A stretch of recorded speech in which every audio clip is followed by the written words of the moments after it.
Brian Wallace, Executive Director at CPW. This organization was founded 50 years ago as the Center for Photography at Woodstock. Moved from Woodstock to Kingston 3 years ago. We were fortunate enough to acquire this historic building, which we're in the process of renovating, and which serves as a community-based center for exhibitions, classes, and programs such as this. If you want to know more about our programs, please check out our website at cpw.org. And I will just highlight one upcoming event, which is this summer's exhibition, which is the inaugural Upstate Photography Biennial, which will be curated by CPW curators Marina Chow and Adam Ryan. And we're very happy to provide a space to show the extraordinary work of about 39 upstate photographers and to demonstrate the phenomenal creativity in the upstate region at this time. But today it is my profound pleasure to welcome two of CPW's favorites, the extraordinary photographer An-mi Lei, who was last year's recipient for the CPW Vision Award for Photographer of the Year, following her phenomenal retrospective at the Museum of Modern Art. And of course, the distinguished writer, poet, and photographer Ocean Vuong, whose exhibition you see in this gallery. We were so honored and proud to be the initial presenter of Ocean's photography, and it's so extraordinary. And we also published an artist book on our own press, which Ocean conceived collaboratively with CPW photo book artist in residence Raymond Meeks. I think we may even have some copies available here. But these types of programs, which are kind of the heartbeat of CPW, are conceived and organized by our own education program manager, Sarah Danziger, who, believe it or not, has done over 200 programs like this in the last 3 years. And I know some of you have been to every one of them. But for those who have not, please, we look for you in the future, either here in our space or online. And here to tell you more about it is Sarah Danziger.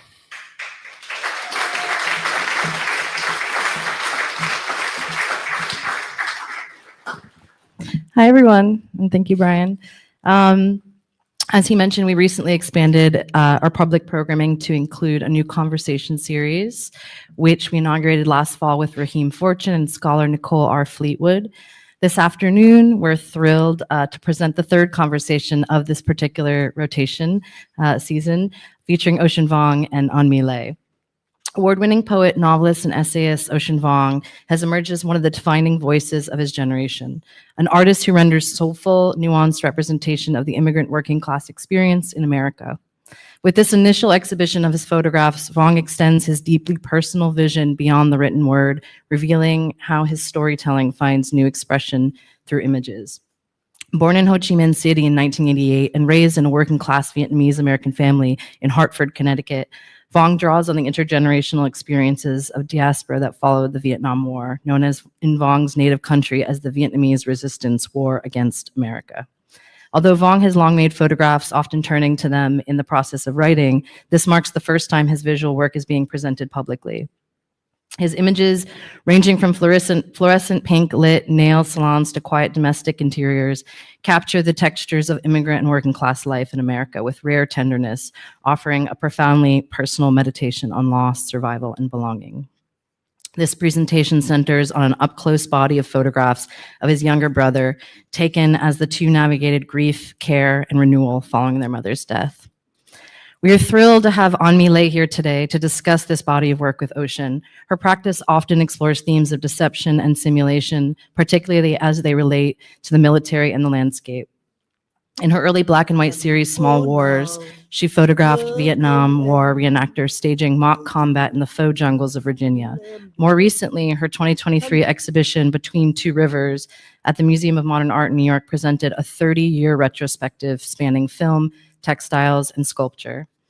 And finally, before I get off, I'd like to thank our curators, wherever they are, Marina Chow and Adam Ryan, without whom this program wouldn't be possible today.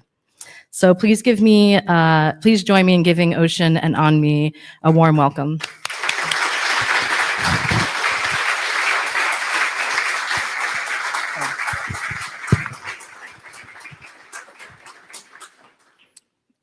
Thank you. It's a thrill to be here with you, Ocean. I wanted to thank CPW for inviting us.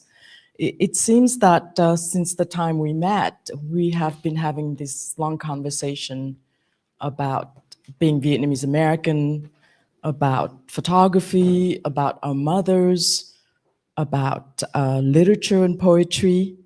So it's been an ongoing thing, and I'm just so thrilled to be here and continue this in a bit of a formal way. Thank you so much, Jay, and thank you everybody for being here. It seems like such a moment of great luck in my life to see the first Vietnamese photographer, contemporary living photographer I looked up to in these dusty community college libraries in your work, particularly the first work I encountered was Small Wars. And then to meet you now and to have this supreme privilege of your friendship, guidance, but also mentorship.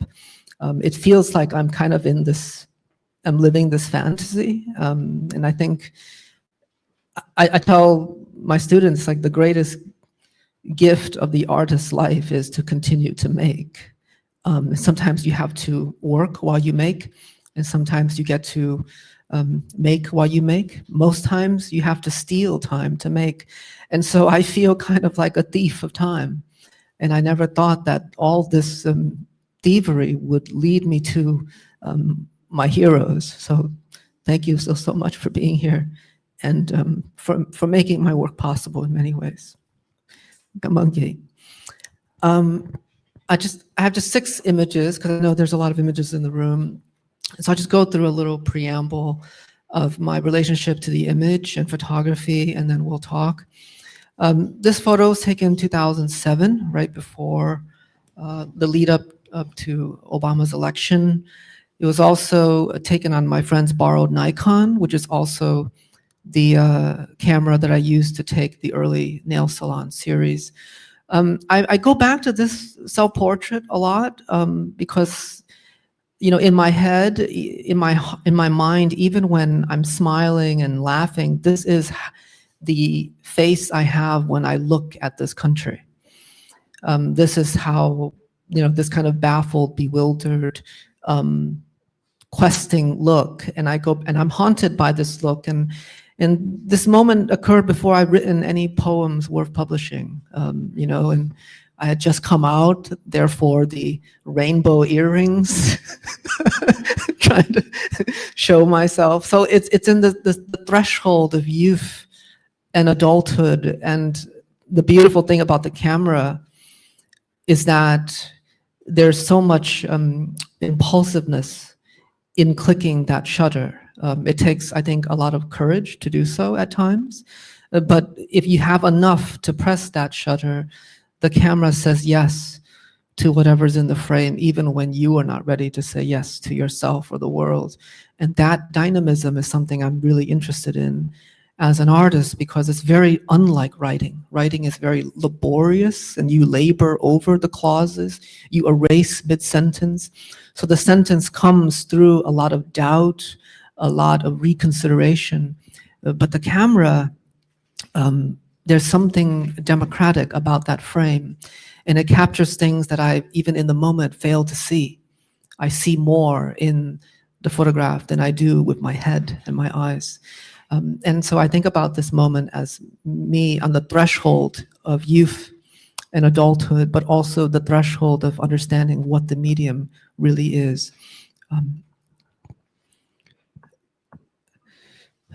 This, of course, is the cover of my first book of poems. The photograph was taken in the Philippines in 1989, where we were refugees after leaving Vietnam. The woman on the left is my mother. I'm in the middle, and that is my aunt Kim, my mother Haum, Rose. I think about this moment a lot because this photograph came to be because there was a professional portrait photographer who was also a refugee in the camp. And he would go around bartering. He came from a large family, and every day we only got 3 cups of rice as a ration for our family. And his family was like in the teens. And so he would barter 1 photograph for one day ration of rice. And my father had left on an errand. And so if he was home, he would never allow this to happen. So in his absence, my mother waved over this man, paid the 3 cups of rice to photograph this photograph that they posed, they positioned. And so there's a kind of immediate artistry with these women. And I always ask myself, what was it about these 2 women where they decided to forgo sustenance in order to preserve the archival witness of where they were?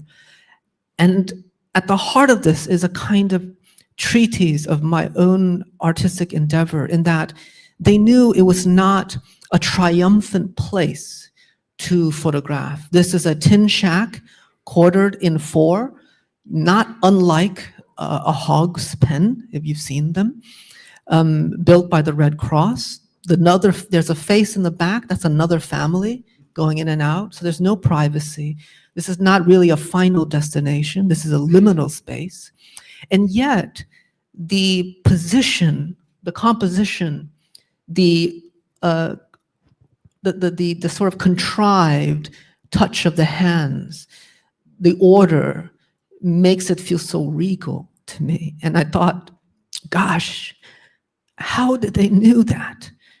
These women who did not have an education beyond the 2nd grade, inside them, they knew that if you can situate and compose yourself so you can imbue value within yourself, inside the frame, at a historic and geographical moment when value is often scarce.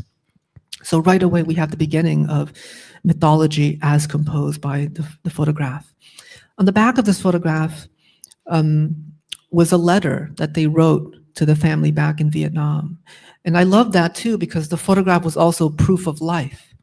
And it was also paper, right? It's a completely 3-dimensional object. And the reason I had this photograph is that they sent this photo back to Saigon when they were in the Philippines to the family that were remaining. And then through the years, they sent this photo back to us in Hartford to return it, and so it was a message in a bottle, and it was also this first artistic act. It's also the earliest photograph I have of myself. And you probably can't see it here, but if you zoom in closely, the shirt says, "I love Daddy." And the irony here is that within a year, my father would leave us for other opportunities in America, and I would end up being raised by these women. And so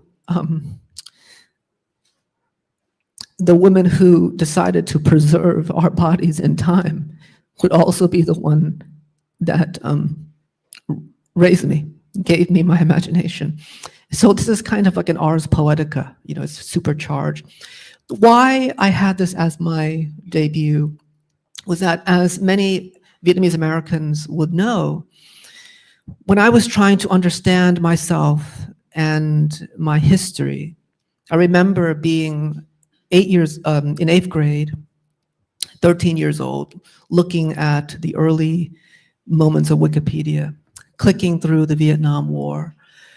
And as many young Asian Americans and Vietnamese Americans know, that if you click enough trying to understand Vietnam and the Vietnamese American history, you will eventually end up looking at a pile of corpses.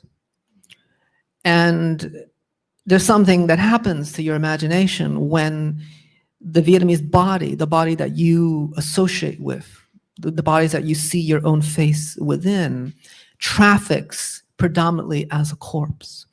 The images of the My Lai massacre, the burning girl, quote unquote, Thuy, the body in violence, in pain, to the point where the distinguishing discrepancy between one body and another has been absolved into a pile of corpses. So I wanted for my first book, and I didn't know it could have been my only book, my only chance at being a writer, I wanted living Vietnamese bodies on the cover as a kind of antidote to all the dead ones that I had to see in order to understand myself and my cultural roots in America. I designed the cover, the text, above the eyes, as if to not claim to speak for my family.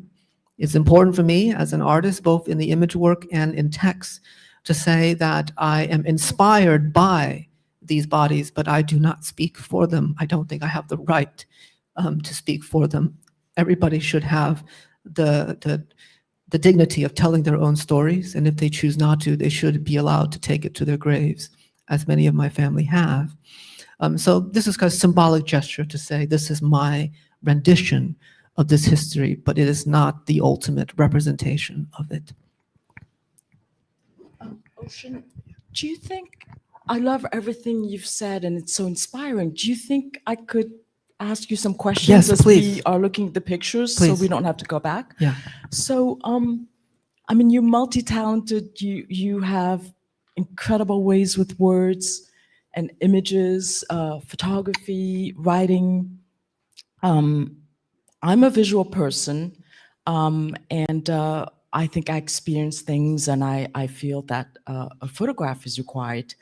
And I love the way you've talked about the relationship between the image on the cover and I know the content of the poetry. So could you try to express what this picture or what a photograph does that perhaps a text or prose or poetry could not do? And how do you navigate those two? And when do you decide one is better or do you need both? That sort of relationship, because not all mediums are available to everyone to express themselves. Yeah. Oh, that's beautiful. The predominant relationship I had with photography before understanding it as an art was the altar. You know, in the Vietnamese household, sometimes when you go to, like my family in Vietnam, we're still rice farmers. And sometimes the photographs were so expensive, particularly in the 90s and early 2000s, that the only photograph in a Vietnamese household was the one on the altar. And we believe this Buddhist metaphysical idea that the photograph was a way for the dead to know they are dead. So the first thing that happens when someone dies is you put a photograph on the altar with the incense. We believe that in the 49 days after death, the soul roams, and when it sees its own face, it will say, oh, I have died and I need to move into my next life. So it became a kind of site of orientation, but it's interesting because before photography, we use names, usually in the Chinese, scrolls. Yes. Yeah, so we put the vertical names on the altar, but the image was much more complete and whole, immediate. It's like you can see it. The belief then was that you can see it from across the room and you can show up to the altar and know you have passed. And this leads me to, this is the larger, but it leads me to this photograph that I did. And this is a photograph of a dead Vietnamese American, a Vietnamese soldier, a North Vietnamese soldier, taken by Don McCullen, war photographer. When I was in community college, I went to look at all these books. And this is in the ICP survey various photographs organized by subgenres. And in this chapter, it was in the chapter called Still Lives. And so right away, you see images of pots, vases, objets d'art, architecture. And I flipped and I thought, oh, it must have been a bust, a smashed bust of clay or something. And only the text revealed it. So the semiotic distortion of placement and sequencing actually obfuscated the fact that this was a corpse, and it was only revealed to me via language. And then I quickly looked away after realizing what it was, and I thought to myself, gosh, it's so interesting, the power of archival curation, because if it was an American soldier, would we have seen it in a section called Still Lives, dedicated to objects? Would we even see it at all? Would it have been taken as a photograph at all at this evidentiary range?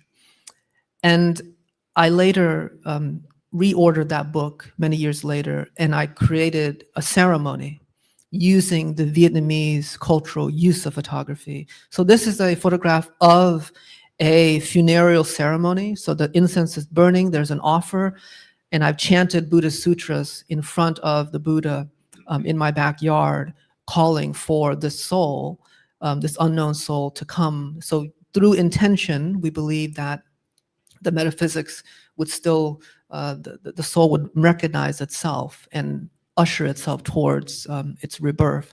So I wanted to take the initial use of the photograph, war photography, then which was then displaced into educational subgenre in the survey, and then replace it again using Vietnamese funereal traditions of this metaphysical use of the photograph, and then photograph that. So the layers of illusions are compounded. So has this experience, this moment, affected the way you choose your subject in photography, or how you approach your subject in photography? 100%. Could you talk more about that? I think for me, there was such, there's initially so much reverence I felt with the camera. Like the settings in digital, I use both film and digital, but in digital, there's the burst. I've never used the burst sequence. And I, as a subject of photography myself, as an author, being in front of magazine shoots, I experienced the burst. It's just so seductive and powerful. It reminds me, of course, of machine gun fire, you know. I've never been able to use it because I think, to me, it was so expensive growing up. I never had a candid photograph of myself. I never saw a candid photograph of my mother until I took one of her. So with film, even though, you know, it's relatively cheap, although for some families it was expensive to go develop a roll at the pharmacy, I worked very slowly, you know, and I think it's coming from film. For my first camera was an OM20 from my grandmother, after using the digital from my friend. And so I think I'm always trying to find the angle of dignity. And I think, to me, it's like the work, both in my writing and in my photography, is dignity without dishonesty. Knowing that everything in the frame is a myth, right? Just the way it works. And I think the camera is more like a hole puncher. It punches things out of time. But unlike a real hole puncher, the world is still untouched, no matter how many frames you take. And there's something, I think to me, photography is a much more optimistic medium, because you need the world for it to happen. I can go on Mars and still write about Earth through memory. But if I'm on Mars, I can no longer take photographs of Earth if Earth does not exist anymore. And there's something so humbling about being derivative to your subject. Your subject must always come first. And that's why I think, I'm glad it's not a decision I have to make, but if I were forced to make it, I think I would prefer to live in a world, if I had to choose one medium over another, I would prefer to live in a world with books and novels. But if I had to be an artist, I would prefer to be a photographer because it ties me to the world. I am always attending to life. Life on earth must exist before the photographer exists, and there's something really beautiful about that to me. This is perhaps the first photo that kind of comes out of that memorial question: who gets to remember, who gets to forget? And this photograph I took, I framed it in my head for a long time. I got there at dawn, and as soon as I took maybe 3 frames with a tripod, a security guard was already coming over, and I just ran. I don't know, but I wanted to, it plays, this is very much like my literary work, whereas a lot of my work is candid. I work with my brother, asking him where he likes to compose things. The nail salon shots were me trying to learn the camera. I had some gut ideas of composition, but I still was trying to grapple with it. More documentary. This is closer to like my layered literary work, full of allusions. It's a conversation about American grief, American violence, but also it's a conversation between 2 Asian American artists, Maya Lin and myself. It's a conversation around photography's central ideas about leading lines, right? And the design of the leading lines of this memorial sunken in the ground leading to the Washington Monument, which is this, phallic, triumphant, patriarchal symbol of American power. So the narrative here in architecture is that, state-sanctioned clinical grief will lead to this erection of power again, right? The revitalization of the state is made possible through a kind of controlled, dignified memory and grief. And I wanted my body to literally interrupt that. And of course, the photographic semiotics here is Kent State, but also Ferguson. Like this is actually the most common American symbol of death that we see in our feeds all the time. And these soldiers too have experienced this both during the war, but also long afterwards with mental health and suicide. And I felt like this was one way to kind of intervene. And again, this is a wonderful answer to your question, because I don't think a poem or a novel could do this in the same way that this layered, compounded dynamism could happen without the photograph and the camera. Do you see a difference in the more spontaneous pictures that you've made with your brother in something like this that is more driven by ideas? Because it seems that, and they're both valid ways of working, and it seems that one, like you said, it's much more dynamic and it's about a response, right? You're experiencing something, you're discovering something, you can only think of the light, the form, the placement. And it's not that I am anti-intellectual, but Elizabeth Bishop, when she was once asked, what do you think about criticism and theory? And I'm paraphrasing, she said something like, well, she thinks that it's physically impossible to think about theory when you're actually in the process of writing poetry. And you had mentioned that you find writing poetry more laborious. So what is the kind of through line here in terms of something that's more set up and something that's more spontaneous? Yeah, brilliant. The spontaneous work, the realization happens much later through sequence. You find, usually to a diptych or a triptych, and I think there's much more pleasure for that when I work that way, because there's less stakes in one thing. But I also really love the challenge of imbuing one frame with all of the information. I think I agree with Bishop that it's hard to think of theory while composition, even when composing this. When I was laying down in the rain, I didn't think about theory here, But I tell my students that I do think that I do think you should have a theory. It doesn't have to be academic, philosophical. It doesn't have to be Barthes or Sartre, but you should have even just a theory of like why you're choosing your compositions, why you want this color palette, why you don't want your verbs to be enjambed on the right margin. And I feel like I live in Massachusetts, in rural Massachusetts, around farmers. And most of my friends are these beautiful queer farmers. And they'll tell you that the crop is so dependent on the health of the soil. And I think good theory is like enriching the soil of your work. And if you enrich it enough with thinking, consideration, references, and deep meditation, the farmers will tell you there's some years we don't even want the crop to come up. But if we tended to the soil so well, it'll come up anyways. Even when we're rotating, we want to shut down that field, the flowers will still come up because the soil is so ripe. And I think the work at its best, at its most effortless, arrives when the soil is enriched with care. Because I think that's what theory is to me. We move away from a more sort of official academic language. It's just caring about your techniques and your maneuver so that it's not random.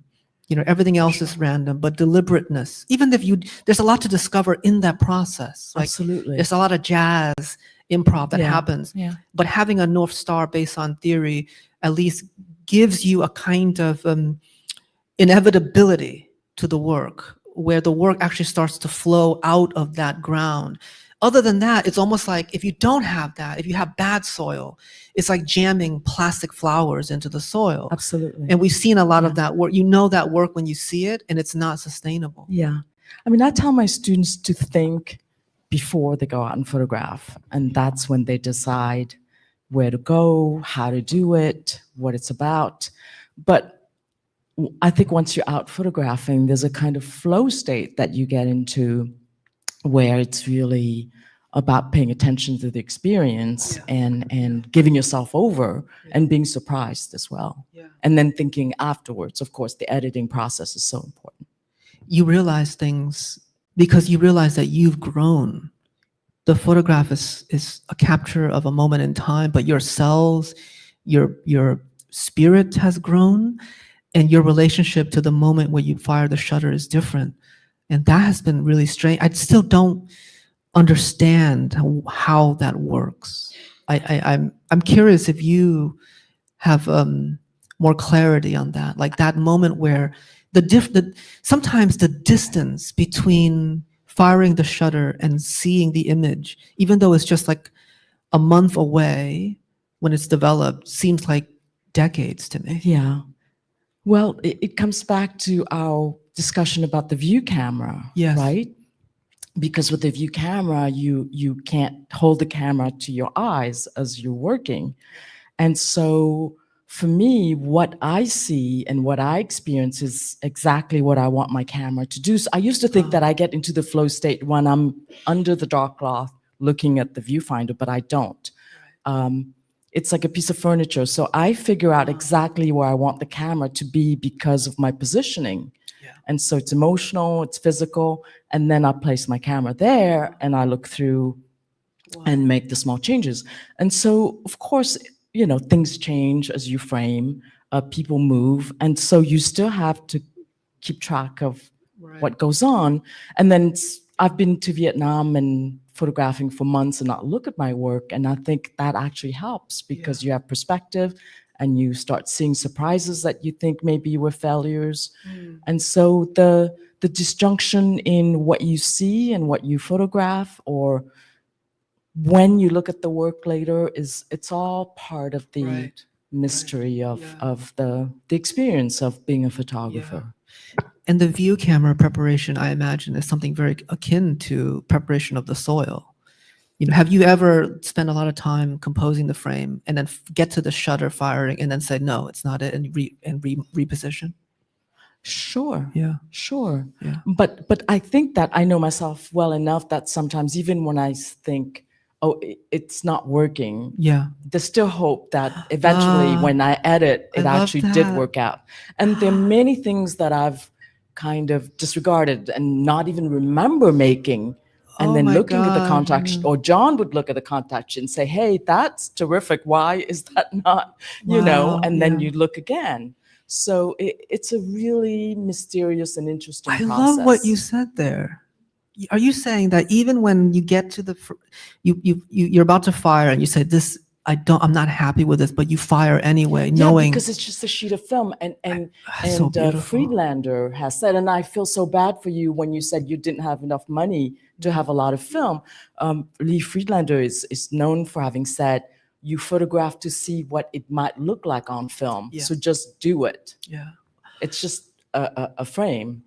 That's right? such a beautiful sentiment. Because there's a transformation that's inherent that we don't talk about. To commit to the art even when you doubt it.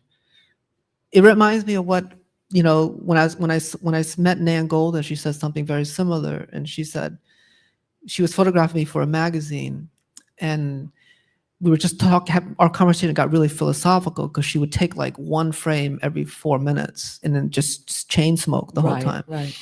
And we were just like, we forgot the assignment. Like there were people from like Hermes coming and like, you know, moving clothes around, and we just forgot about everything. And then she just said, Ocean, sometimes the world is so beautiful. I wish the camera wasn't in front of my face.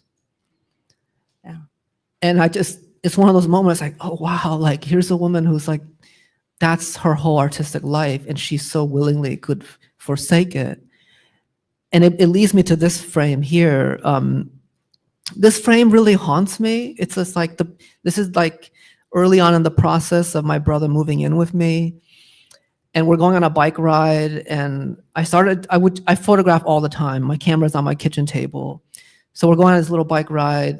We're going to McDonald's, and we're just one of those lazy afternoons. And we sat down to eat, and it's eating and being in nature is a great time to have difficult conversations. And I've been wanting to ask him about how he's feeling about Mom's death, because it's really awkward between brothers. You know, his masculinity as like a straight Vietnamese man is so tight that I can't always access it. I don't know a way in. So we ride bikes and eat McDonald's to figure it out.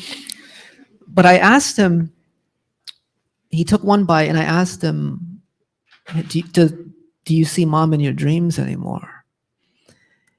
And he kind of like broke, you know. And there was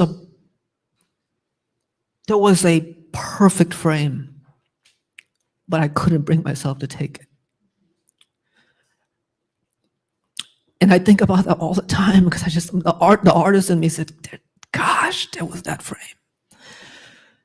So this is like the frame after. It's not the frame I wanted, but I'm really happy I didn't take that frame. I'm just I don't think I could live with myself if I took that frame. Well, we believe in the God of photography, in that if it was not shot, if something happened to the film, the gods meant it. And that picture, I think, was meant to exist as a memory for you in its perfection. And perhaps if you had taken it, it wouldn't have been perfect. And I think this is the perfect one. And that's just, I think what we think is perfect may not be so. And I guess what I'm saying is that I don't want it. I didn't want to be a photographer in that moment. I shouldn't be. Because I wanted to just look at my brother. Yeah. And so this is a weaker frame, but I'm really proud that I did not, that I put my role as a brother before my role as an artist. And so it's a very meaningful moment for me, even though it's a much weaker frame. The dynamism collapsed, but I'm glad. You know, Elizabeth Bishop also said, when Robert Lowell was putting his wife's letters in his collection of poems, Bishop wrote to him saying, don't do it. And she said, art is not worth that much. But see, as a writer, you would not have that problem. You could write about anything you wish, Yeah, right? yeah. And so that decision is such an interesting conundrum in photography. Yeah. But Yeah. I still believe that the picture that's slightly off could be so powerful Yeah. as well. Yeah. Because it doesn't quite describe that important moment, but it describes it sideways. I think someone said, tell all the truth, but tell it Dickinson, slant. slant. Yeah, yeah, Yes. yeah. So maybe this was the slanted Yeah. version. Yeah. Thank you, Sensei.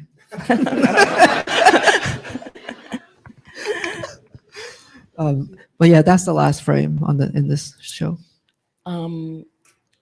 So yeah, I think that the Venn diagram, the connection between poetry and photography is really interesting, and I wanted to see what you thought. When I was in graduate school, I had a very influential teacher, Richard Benson, who, I mean, all of my teachers were literary, but Richard became very interested in poetry later in his life. And he thought that there was an enormous overlap between art photography and poetry, and he never really went in details. But John and I have been having this long discussion over the years about, you know, what this all means.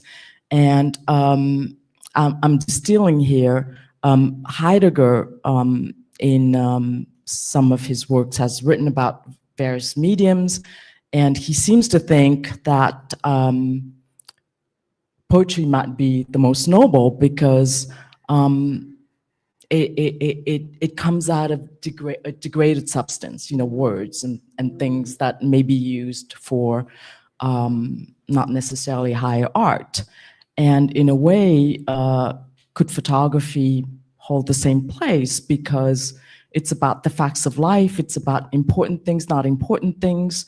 And also photography has been used in advertising, it's been used for driver's license, pornography, family albums. And so its usage is ubiquitous, its elements are maybe not so important. So could there be such a parallel between photography and poetry? Oh, absolutely. I think the medium, because it stops time, it becomes very portable. You know, you think about soldiers found with the portraits of their family on their chest, and that's how they can be returned. You know, sometimes even in Vietnam, the retrieval of the dead, the photographs outlive the body, the flesh, the bones. And sometimes families are found because the photograph survives. And I think that why it's so malleable as a medium, it's adaptable because it's so close to life and so dependent on life. You know, I think in a way, like the first art that I encountered was photography curated by my mother and my aunt, but also poetry in the oral tradition, that the songs that they carried out of Vietnam, I realized that they were living libraries. The first library was my grandmother. And she had traditional songs, she had songs she made up, stories. And so the mobility of these two art forms, I think, are also why they are often used tyrannically, right? They you know, propaganda, and now with AI and obfuscation, the photograph is also a manipulation of truth, similar to words. I mean, the first thing that authoritarian regimes do is capture the radio station, the newspaper, and the TV channels, changing the story, changing the myths. So I don't know. I guess I'm much more skeptical than Heidegger. I don't know if any art is inherently noble, particularly at this juncture in history. You know, he was speaking in the mid-century, so I don't know. At this juncture, I think it's harder for anyone to say any art is noble because of the historic evidence of various manipulations and crimes on both sides, both for life-affirming work, but also the degradation of life itself has happened because of photography and the sentence. So the word autofiction's been thrown around a lot lately, and you know, I love Rachel Cusk's work. I mean, of course, your work, Annie Ernaux, and you know, that notion of something sitting between autobiography and real lived experience and factual situations and thrown in with some imaginative experiences is really interesting. And as a fine art photographer who likes to work in the real world, and sometimes people have struggled to try to say what the art is in my work. You know, I think a lot about facts and fiction, which is what we traffic, which is, you know, I think a really important, the virtues of the relationship between facts and fiction photography is what really matters to me. While at the same time, for photojournalism, you know, facts is sacrosanct. So we go into the literature section, there's fiction and nonfiction. You go into poetry, it's just poetry. Yeah. So having come to being as a poet first, has that helped you navigate this world of autofiction, for example? Yeah, you know, I've always rejected the idea that autofiction is only what it has trafficked as in the last 20, 30 years. You know, this late, mostly white, suburban NUI. And because I think historically it's just not true. It has a prominence in that subgenre from the 90s till now with all the authors that you mentioned. And then the Nouveau Roman in France, right, with Marguerite Duras and right, Grillet, Camus. But for me, what really struck me was the Japanese rendition of it called the I novel, the Shishoshetsu, that came at the turn of the 20th century. And that really blew everything up for me because Japan was turning ever more so towards an imperial rule, the restoration, the Meiji restoration, the return to an empire, return to a monarchy. And these early Japanese writers, Kawabata, you know, from Mishima, they were trying to recalibrate the self, this malleable, nebulous, subjective self, to wrest it away from this imperial monolith that Japan was heading toward, and heading towards in much more gruesome ramifications by 1939. But at the turn of the century, there was already great resistance. And so to me, the autofiction goes way back there. It goes back to, you know, Herman Melville's Moby Dick. That's an autobiographical novel. And so I've always felt that the recalibration of a historic protagonist had the same stakes as the author. That's what I really love about autobiographical work, that I have to ask my characters the same political, social, historical quagmires that I ask myself as a person. And I also realized that that's what the women in my family did. You know, they were 4 women who raised all sons. 4 women, 7 sons. It was like a Russian novel, the way it was set up. It was like the drama is inherent in the setup. And their sons were learning English at a rate that they would never achieve, which meant their sons were acquiring power and legitimacy and a kind of social dignity in this new world, whereas they would be left in the old world. And what they did when they realized that was re-mythologize themselves at home. Every night around dinner, they would tell these stories that we were not alive to confirm fact or fiction.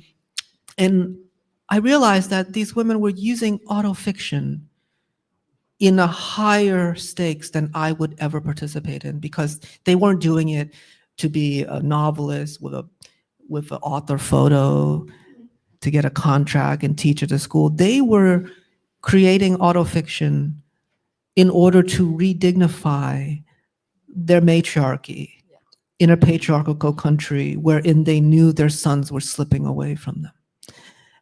And so recalibrating that as repositioning the self and imbuing the self with value against a country that devalued them daily was so powerful to me. And I think they were the first craftspeople that I saw when my grandmother would skip over a scene and use exposition and then slow down a scene and then stop and describe what kind of the tear on her straw hat, and how she had to mend it, over and over. That's how poor she was. Those little details, I'm like, oh, there's context and subtext, right? She's telling me, that I shouldn't complain that I can't get the new basketball shoes, And so there was the artistic decisions. And then I realized, oh, that's a close-up. That's a detail shot rather than a wide shot, right? So she's also asking me to read. And what I love about what you always said is that you said you asked the viewer to read the photograph. Can you talk a little bit about that? What your relationship to reading and legibility in the photograph is? Well, I think that the notion of visual literacy is really important. My pictures, especially the landscapes, are composed of particular scale. What is the relationship between the foreground and the background, the smaller things to the larger things, how much sky is there? So I use everything to create tension, to create layers.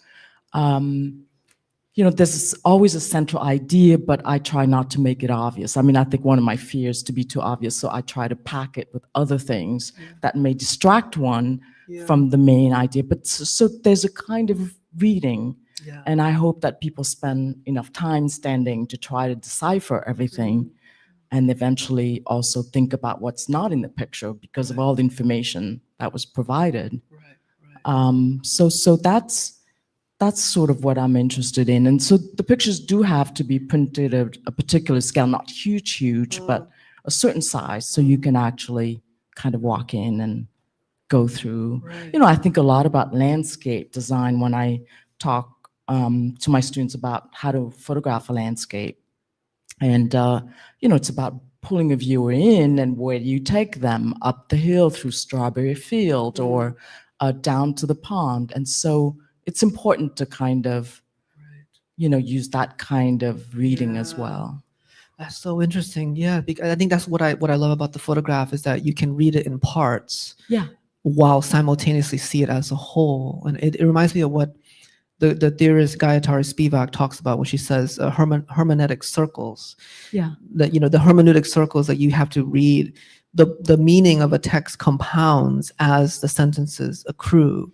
So there is no isolated sentence meanings, that the accumulation of that circle by the end of the text alters the first reading when you first start. And I think that's what's true with the photograph, particularly your photographs.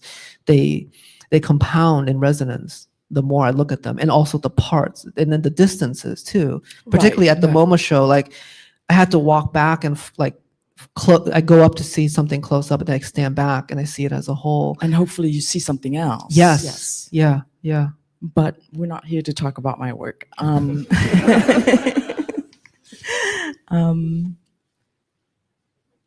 I think we talked about a few things while we were going through the pictures. Yeah, so I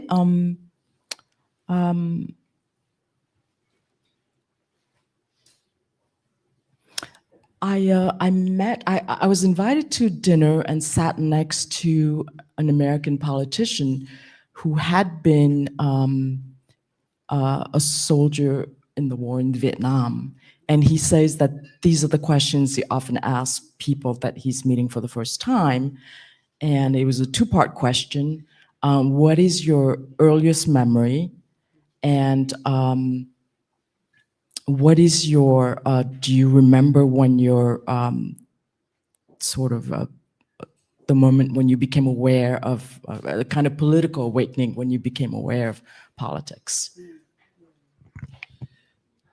Oh gosh, the first implication, the earliest memory was, I believe it was during Clinton Bush. Was it Clinton Bush? the election, elections. Bush Senior.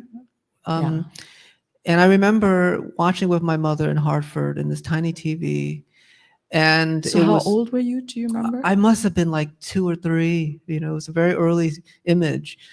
And it was, we didn't know what we were looking at, but there was a graphic of those 2 politicians in profile.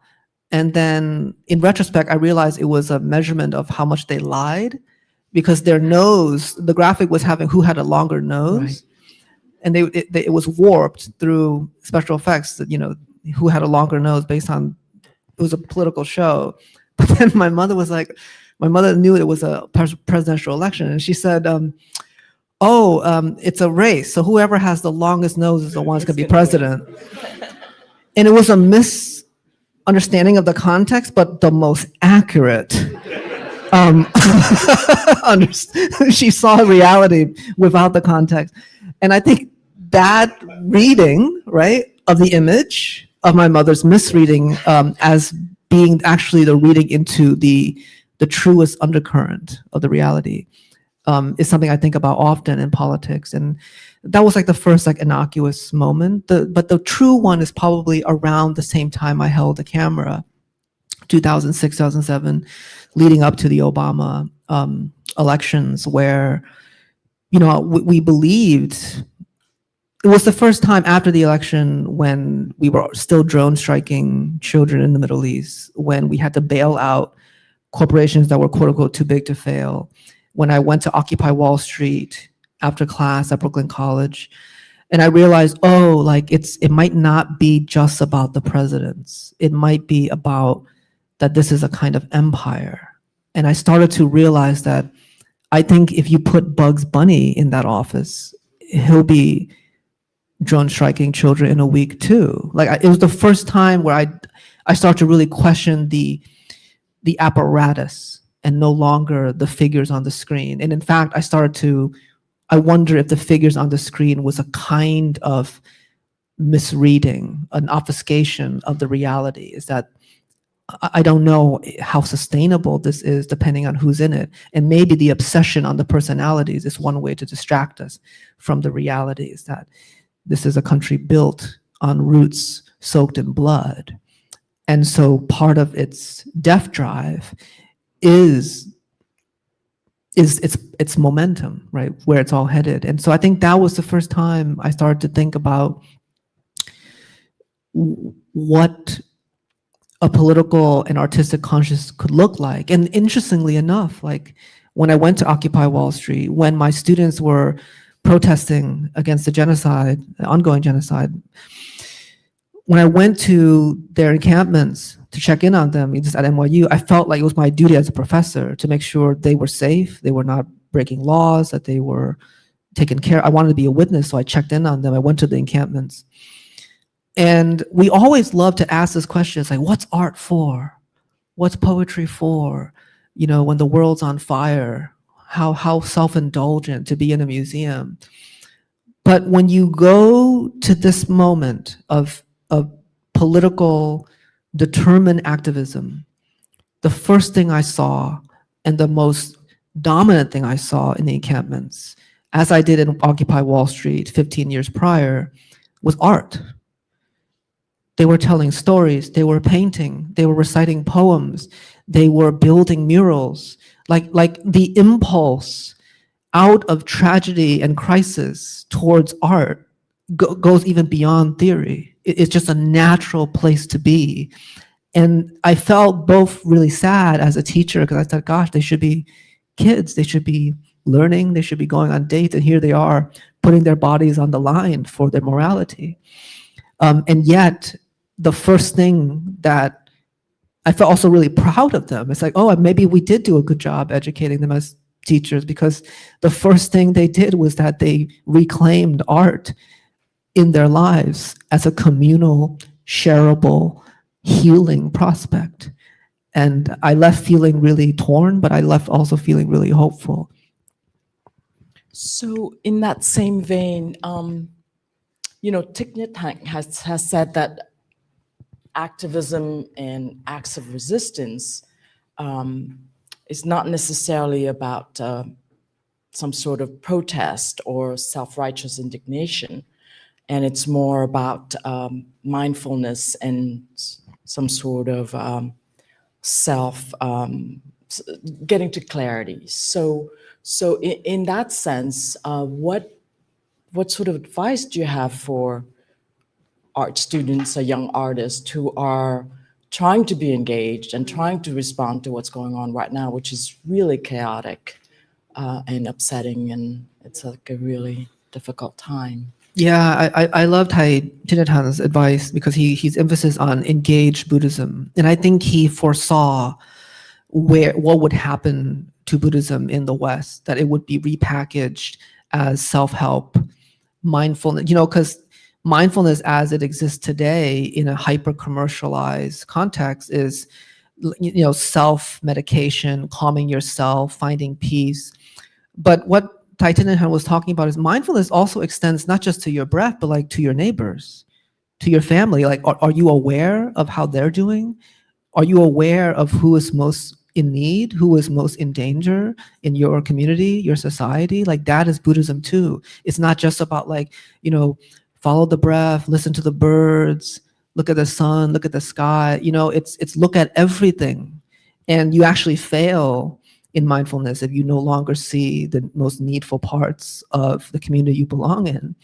And so I think, to me, like, if you do a robust accounting of the health of your community, the art that comes out of that becomes compatible with how it functions and how it uses. And I think utility is actually really important to me, because I think one of the damages of a Western fetishization of greatness, because greatness, the idea of greatness in art came out of the Enlightenment, when European nations were competing with each other to build their own canon. But prior to that, art was measured by how useful it is for a community. You look at the frescoes in the medieval churches, you could touch it. You were supposed to touch it and be healed. It wasn't supposed to be carved out, put into a museum, charged $30 to go see it, at the Louvre, and then positioned slightly above head level. So there's a kind of power disparity of the divine, right? And so I think, like, my problem with how we have treated ideas of greatness is that greatness is manufactured through its removal away from society into a kind of vault, right? Whereas art comes out of this. Like, you look at, like, the temples in Cambodia, in Vietnam, the gold, the most beautiful Buddha statues are the ones right out the gate. You're supposed to touch it, right? You're supposed to be interacting with it. And so I think, like, a thorough assessment of what you owe to your community, what your community has given you, and making art out of that is actually what is almost like pre-civilization. It's the oldest act. It's like, how do you respond to where you are as a historical person, and what do you owe each other? And my favorite works of art comes out of that. The Beats, Dickinson's work, she's kind of whitewashed as this nature poet, but she was writing at the time where this country was falling apart during the Civil War. Her highest output of production, was happening at the time where people were literally dying by the hundreds of thousands in order to free millions of enslaved people. And I wish a more thorough, assessment of that could happen, rather than just isolating it. So it's up to us, the living, to keep revitalizing the historical context and the stakes. Do I have time for one more question? Yeah. So your mom, the motherland, have been real muses in your writing. And now it seems that your younger brother is becoming your muse in photography. So could you talk about the idea of muses in literature versus in photography, perhaps? I don't know yet if there's a true border between the two mediums for muses to me. I resist this notion. I get introduced a lot, or a lot is written about me as like a writer on the margins who write about marginalized people. But I've always rejected that, because you have to ask, well, marginal to whom? you know, my brother is not marginal to me. My mother is not marginal to me. So in a way, like, I don't feel like I'm doing anything different than, you know, Melville did, or Baldwin did when he was writing about Harlem, or Tolstoy when he's writing about, you know, Russian aristocrats. I'm writing about the people who are most important to me. And to me, I'm writing about the center. They are literally in the center of the frame. They're in the center of the page. And so to me, that's the most natural thing. It's a natural thing. Is to look at the people that made you and to be inspired by them. But it's important for me to say that I don't speak for them. You know, it's always an interpretation of our lives. I don't have a right to tell their stories, but I do have my experience of them, and that is my experience. So it's a fine line. It's one that I'm always negotiating, sometimes better than others. But to me, I don't think I'll ever not write about or think about Vietnamese American because they're inspiring to me. They make me want to, the more I meet, the more I look, they make me want to make more art. And so to me, that's, I don't want to move on from that. You know, I think Charlie Rose asked Toni Morrison, when will you stop writing about race? And she said to him, do you know how racist that question is? You know? She had the best zingers, you know. But I don't want to move on. You know, I'm not asking that. I'm not saying that's what you're asking me. That's not really my question. Yeah. I know that, but it's important. But it's, I love hearing what you have to I say. know that's not what you're saying, but I think it's important to kind of like think about this as everything, like all encompassing. It's normalizing that experience in the work.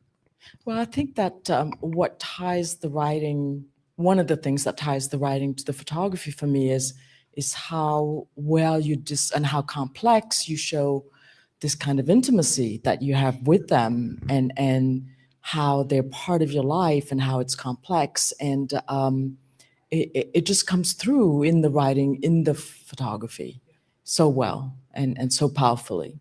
So, thank you so much.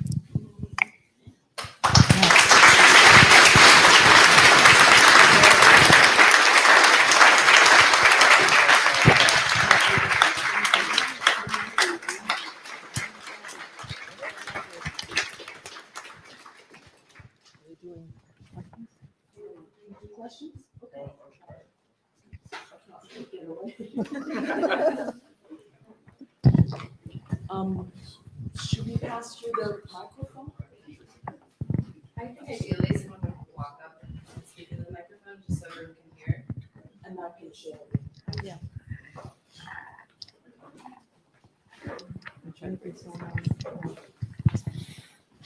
Okay. Thank you for that conversation. It was really wonderful. Ocean, I'm curious, you mentioned the altar, and I'm curious about it as part of your daily devotional practice, where the photo is like the center often of an altar. And so I'm wondering about that daily engagement with like the same photo, and we see an image of your brother behind you, like looking at what is probably like your mom's photo. So I'm like curious about operating with the same photo in a kind of daily devotion. Thank you. The altar just kind of kept showing up in my work as I reviewed it in edits. And I thought, oh, this is actually, I can measure like my life based on the altars in my environment. Everywhere I moved, the first thing I do is set up the altar. It's like the North Star. Even before furniture comes in, before friends, the altar is the first thing to be set up. And praying at it, lighting the incense, making the offering. And I started to see it come up. And it wasn't deliberate, but I started to see, oh, what was really touching about this frame was that I went up one day to my brother's room because he lives in the attic. And then I saw he set up an altar. He was at work and I went up and I saw he made up his own, and I just felt, I was so overwhelmed by that. I didn't tell him to do that. You know, here he is, his first space for himself, and now he's embodied and absorbed all the rituals that were given to us by the women who raised us. And the fact that he needed to have one to reposition and reorient himself felt really, really powerful. And I started to then actively document the photos, particularly of my mother in the urn on the altars as it shifted, as he's rearranged it. And so in a way, it becomes a kind of ghostly presence where it haunts the frames. It reminds us, and it's also a death meditation. You know, it's the same thing with the still lives, you know, of the Renaissance, of memento mori, the skull, the symbols of death. You know, we kind of strangely done away with a lot of that in the West, but in the Buddhist tradition, you know, the altar is also the representative of the final destination. We will all pass through the door of death. And I think it's an important memento mori in a lot of my work, whether in the foreground or the background. But I stumbled onto it as a motif that was just so embedded into our lives. I actually missaw it. I didn't see it. I said, gosh, I need to take, why is there always an altar here? And I thought, no, it's actually the accordion that's lacing through the work. Yeah, thank you. Thanks so much. I can't stop thinking about that moment, the photograph that you didn't take of your brother. Some years ago, I was in Austria and I went to a concentration camp and I brought my camera with me. And I instantly realized I couldn't take any pictures when I was there. And it really wasn't out of a respect for sort of the ghosts of the place, although maybe that was part of it. It was out of a respect for what I knew would not be my experience in the photograph, that it would be a kind of fictional construct for something that I needed to have be real for me. And it makes me think about, you know, because so much of photography is about, am I capturing, you know, the truth or a truth? I'm curious about your relationship to sort of setting up your pictures and how much direct authorial control you take in setting it up as opposed to just taking it, if you know the distinction I'm trying to get at there. That's a great question. I'm curious what your answer would be too, on me. I think particularly in photography, I like to keep things a little bit narrow in scope. Like I try not to go hunting for a certain frame. I think I have this kind of personal rule that even, I also do street work. Street photography is a great way to just learn, just be quick, see it, try to get it, you know, just, it's a wonderful laboratory to practice. But I have this certain rule that when I'm doing the street work, I don't take more than 3 steps towards a frame. Like it just has, you have to find it. And I think why I self-restrict that way is because, again, writing is so considered. Like writing is so, to me, so expansive. One sentence, a city can rise or fall. Like there's almost so much change that could happen that I love the restriction, both of the frame, but also my body. Like I'm in this certain place and time. There are certain sort of like fantasies, like that memorial shot of the wall where I dream about, I think about for years, and I think, okay, let me go out and be deliberate. So there's kind of 2 different modes, but the most delightful one is that. And it comes from this Buddhist idea of goziing, which is like the condition has to be right? All life comes from these conditions and you can't force it.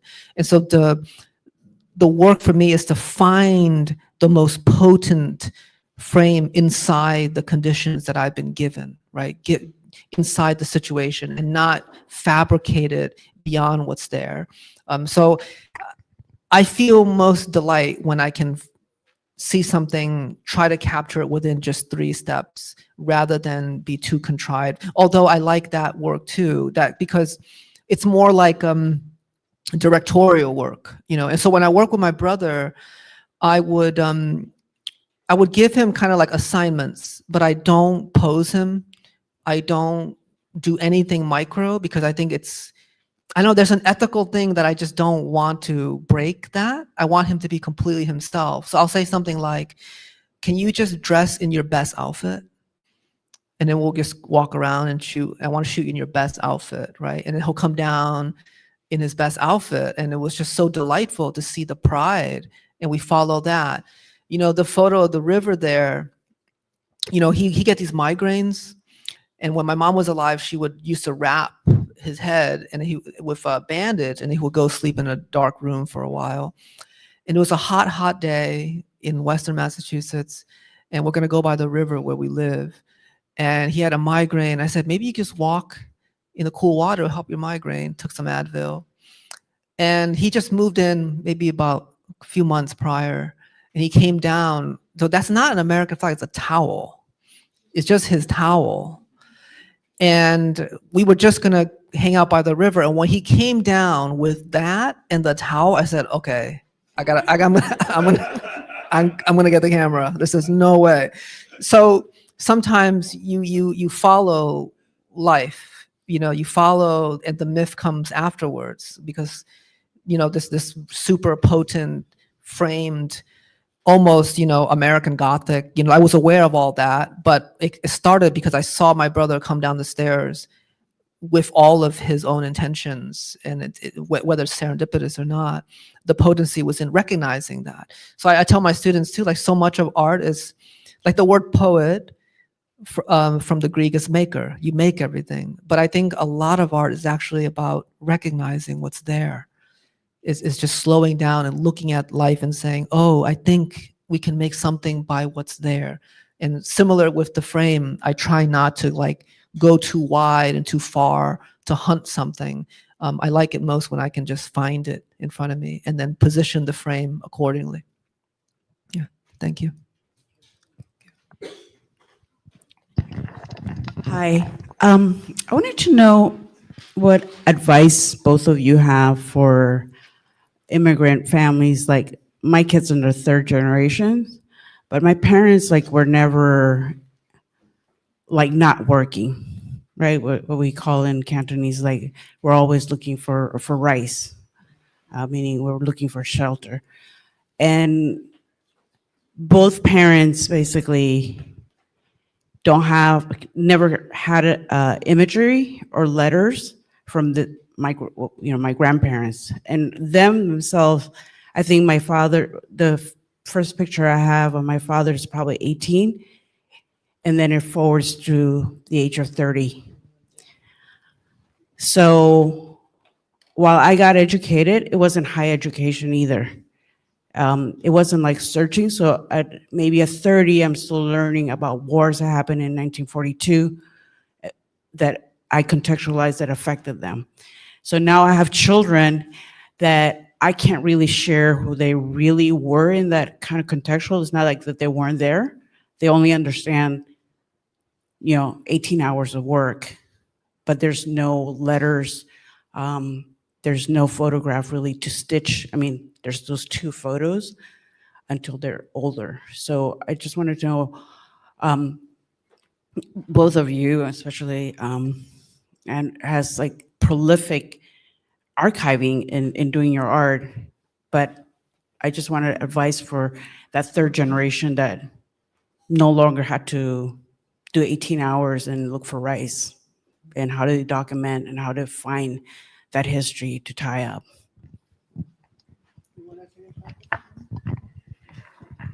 Thank you. When we left Vietnam, we could not take any luggage with us. Basically, we walked out. I had a pair of jeans. I had, another t-shirt, another pair of pants in a bag. That was it. The family pictures that we have come from other family members who had moved outside of Vietnam. And so for the longest time, we never thought we could return to Vietnam. So, that sense of our history, the motherland seemed so unattainable.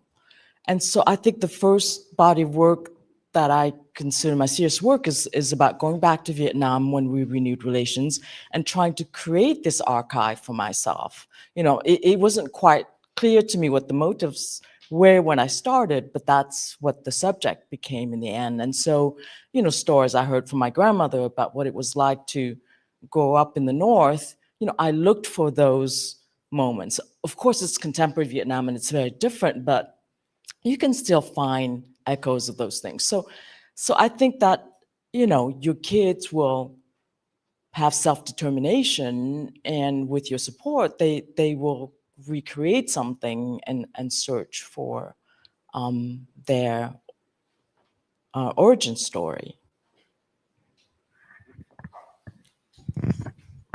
I have nothing to add to that. Hi, Ocean. And so as a Vietnamese person, I found myself and my family very attached to superstition, or like mythen, which I find is a very beautiful way to say it. Like meh is like this kind of, you're in a trance to this like make-believe thing, or like, and I feel like for me, to them, growing up watching it, it seems like a higher level listening or attention or noticing, that I find it to be like a treasure of culture and of my family, and those auto stories are often filled with like these imaginary or like superstitions.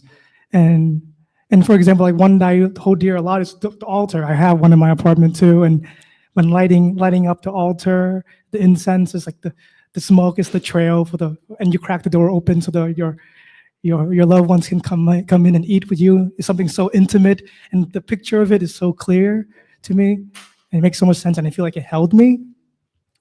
I don't know, I guess this is a really roundabout question, but like, how has superstition play into your work? Like, and how would you go about capturing something that's like kind of invisible? It's beautiful. Well, I think what I really understood and why I'm resistant to Buddhism's appropriation and how it's been appropriated in the West is that sometimes you go to like a sangha and it's mostly predominantly white, and someone would say something like, oh, this is Buddhism without the trappings. And it was this kind of idea that, oh, we don't have we just get rid of all the woo-woo, and then we just have something pure. And again, this is a very, Christian idea. Like this comes from Protestantism, right? The schism between Catholicism and Protestantism. Because even in Zen, there's a lot of chanting, there's a lot of ritual, tea ceremonies, like it's embedded. And I think what I realized when my mother passed was that I went to the temple for, 49 days, and all the aunties are forcing you to kneel, right? It's like militant, right? You're kneeling on the wood, your knees are battered, you have a white band over your head, you're dressed in white, you're holding up dishes of food, the chopsticks are falling, and it was like a workout, but it went on for hours and hours, and you're crying. And then I started to realize that, like, oh, this somatic pain is starting to match the one in my heart. And now I know why we've been doing this for 1,000 years. This is not the trappings, this is the method. And then I had to do this for 49 days. And then something incredible happened 2 weeks in. I got there, my brother got there, my family got there. We were doing another ritual every week, same thing, incense smoke. And then for the corner of my eye, I see another white bandana come in. And I look across the temple, and it was another family who had just lost this daughter, 26 years old, last week. So now, this is when I talk about mindfulness. Now I'm like, oh, I'm like the veteran of this. I'm like 3 weeks ahead. So my brother and I started helping them move through the process, right? So now we're like, there's two families grieving in the space, and the body is racked with pain. And I realized, oh, this is meditation. Meditation is not just sitting on the pillow and following your breath. Like, my mind is now holding my mother and this 26-year-old stranger and their family. And what I really found powerful with superstition and meditation and Buddhist practice is that when we hold our suffering, we suffer more. I don't know why that is, but I know it's true. I don't know why whoever designed us, if there's a designer, but somehow this was part of the human condition. When we hold our suffering, we suffer more. When we hold someone else's suffering, we have love. When we think about, oh, my life is horrible, I cannot get a job, nothing's going right for me, everyone hates me, we suffer more. Oh, pity me, I'm grieving, blah, blah, blah, blah, blah, I suffer more. But when you start to hold someone else's suffering, oh, wow, I thought I had it so bad, but now this family, like this family who the parents are only, 49, 50, and they just lost, someone way younger than even me. Suddenly, my own suffering was ameliorated into a social communal condition. And it was through this ritual that the meditation was activated. So it's like somatic meditation.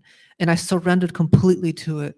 And I was so grateful, because even as a kid, I was like, why are we going to this temple and chanting the same thing over and over and over? And then it was until the final door, the door of death is opened. And I realized, oh, I'm preparing for this. And I think how beautiful life is how well you prepare for that final door. And then I felt really lucky that I could prepare it with people together in a room, and I think suddenly it wasn't just the trappings, but the mode of liberation. Thank you.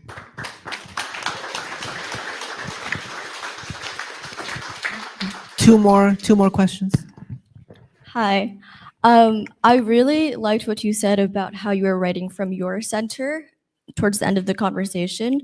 But with that being said, you are writing also from within the center, as in within the core of the empire, I'm assuming. So I'm interested in how you mediate your relationship to your viewership, and audience, and how that might differ from medium to medium. Yeah, I predominantly work in English. And the camera, too, is a European invention, right?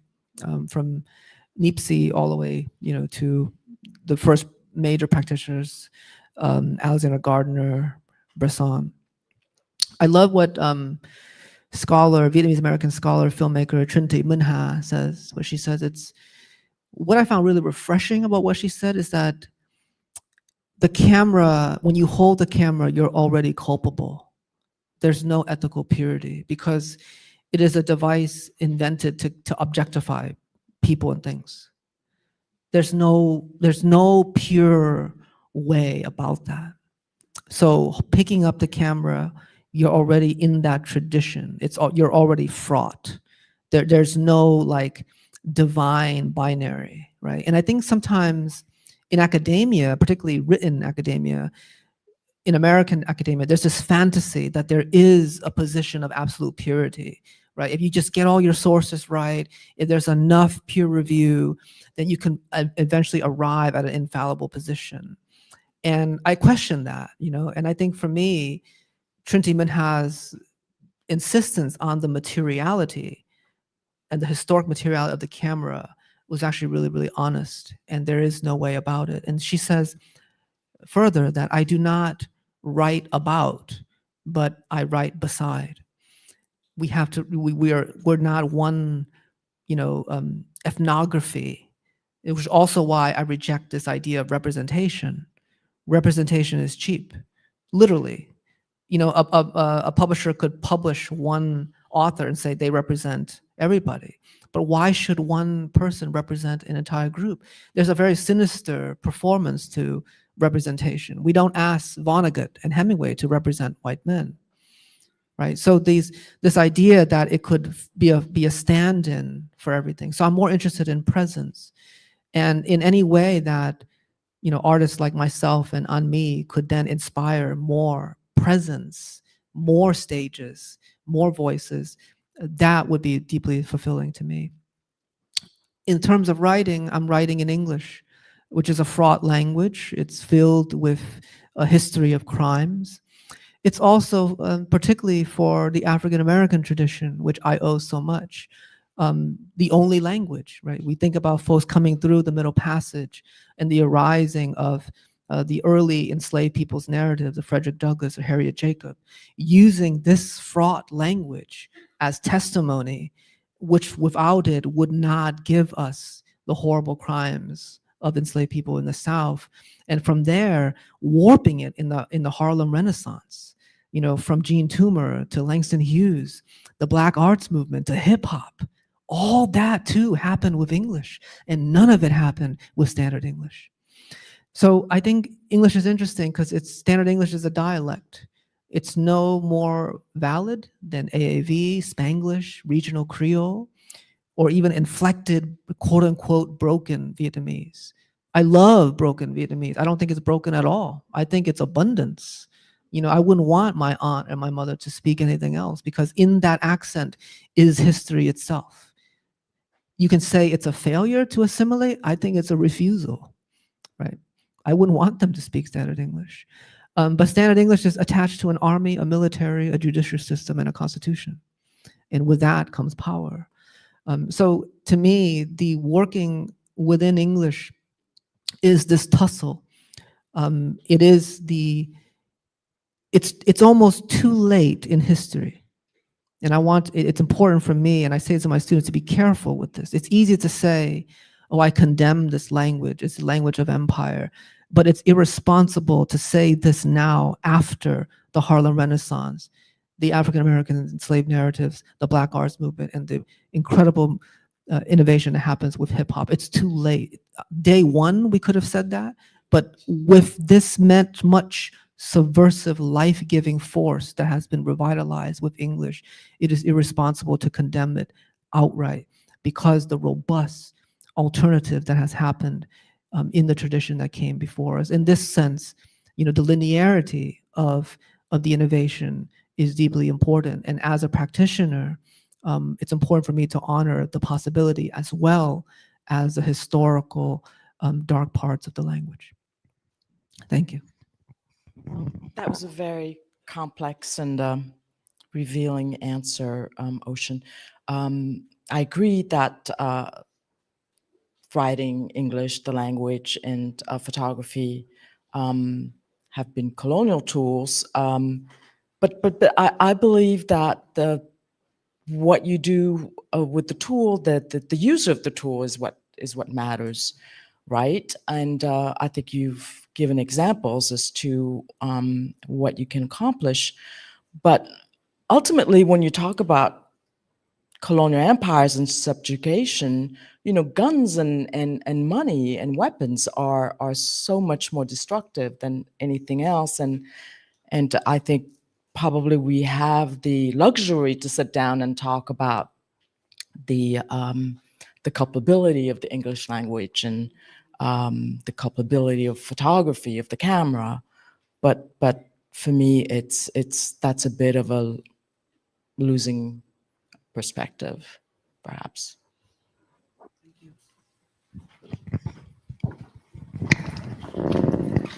Hi, thank you to both of you for being here today. I wanted to ask you, Ocean, about the quotes on the wall you included as part of your exhibition, which I believe are quotes from your brother, if I'm not wrong. But I specifically wanted to ask you about the one behind this thing, which I think says, "Why did everybody love me?" Yeah. And I first saw this exhibition like 2 weeks ago when I came as part of a field trip for a class at Bard I have, and it really stood out to me and hasn't left me since I read it. And I was curious as to what these quotes do, what significance they have in part of this exhibition and like in this expression of your brother and what that says about him and why you chose to include them. Thank you for that. Well, you know, my brother and I are very different. He is pretty severely dyslexic. He's very straight, which means cars, basketball, you know, Dick's Sporting. He works at Dick's Sporting Goods. So it's hard, and we're 10 years apart. So I'm kind of like this weird gay father he never asked for. And so sometimes I go into his room to try to bond. And I'm like, oh, so what kind of gun is that you're in Call of Duty? Is that a faster? It's just like a really comical failure, right? It's like, why is that car different than the other car? They're both blue, you know? And so photography has been a way for us to kind of like be in a liminal space away from our mode of expertise, right? So in nature. And I've learned that like the environment has, I'm a writer and maker of place. I believe that region and place are political, historical things, that there's no like a regional art. It comes from somewhere. And I think that's why I love Anmi's work, because she makes me reconsider like how tenable land and space and what we do to it is. But being in different spaces affords different language, different sentences. And when we're working, my brother would say these things that would like haunt me, you know? And I think for me, like, art is most powerful when it stains us. But in like art workshops, you know, we're taught to always ask, how do I grab a viewer? How do I hook a reader? How do I possess?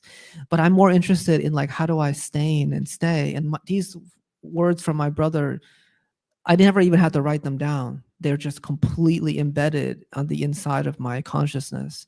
And some of them are even more poetic than anything I could come up with, you know, like and in the context of that, sometimes he would just say that.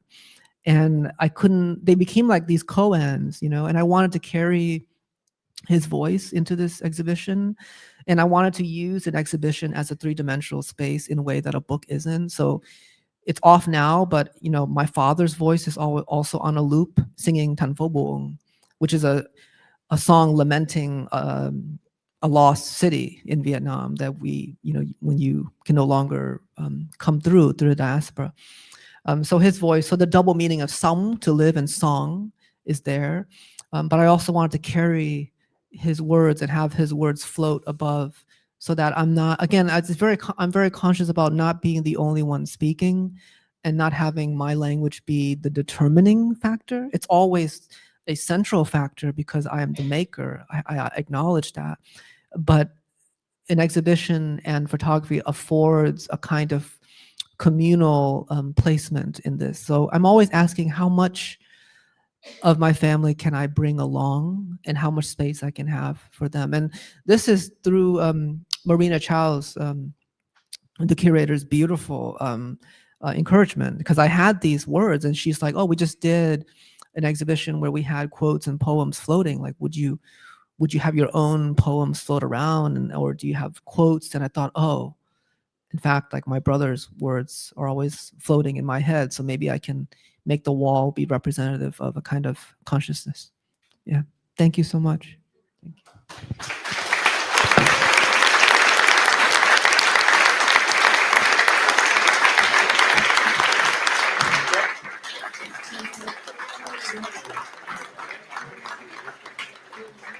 Thank you, everyone. Thank you for coming.